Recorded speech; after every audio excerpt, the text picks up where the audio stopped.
seminaarada noo socdeen waxaan ka faa'iidno waxaa ka mid ahaa hogaaminta isdhexgalka bulshada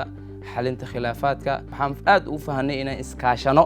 oon wax qabsan karno oon markaa haddaan isku imaano annaga iyo dhalinyaro ahaan iyo odayaal ahaan inaan wax qabsan karno markaa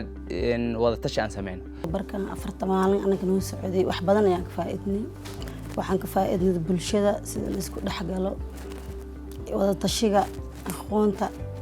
ayaan ka faa'iidnay waxaan hadda sii jecelnahay in anaga noo fiiriyo sida bulshadeena isku dhaxgalno casharadu waxaan ka fahmay wax aad iyo aad u wanaagsan nolosheeda xataa isbedel ku sameynayso ma sha Allah barnaamijyo badan oo aad maadaama iska bartay isku taashada sida dadka waxyaalo kale aniga qoon jirna xataa waan bartay aadan uga sii maad celinayna waxaan jecelnahay xataa hadeertaan xataa iskuulo iyo dugsi ilmaha in loo furo ayaan jecelnahay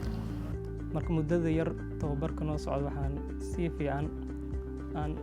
ugu fahanay tababarka ama ugu falanqeyno inaan helnay tababar fiican oo tayo leh waxaa laga yaabaa hadda qof walba oo shalay ma fahamsaneen hoggaan iyo hogaamiye qof uu fahamsano ma jirin laakiin hadda waxaan qayb ka qaadan karaa inaan dadka aan fariimo gaarsiin karo aan sii karo tababar naftarkayga waxaa kale rajaynaynaa in seminaarada kale ama macnaa si joogto ah nolol dhigo sababtoo ah maskaxda way u baahan tahay mar walba in la sifeeyo seminaarada iyo wacyigelinta iyo barnaamijyadan hadda nolol qabteen faa'iidnay kii kale ku xigay in nolol qabtoon faa'iideysano aan aad u rajaynaynaa marka dhalinyarta janaale waxay aad ugu baahan yihiin ama baahi weyn ay u qabaan hadda isla just now in ay helaan howl ay ku shiri karaan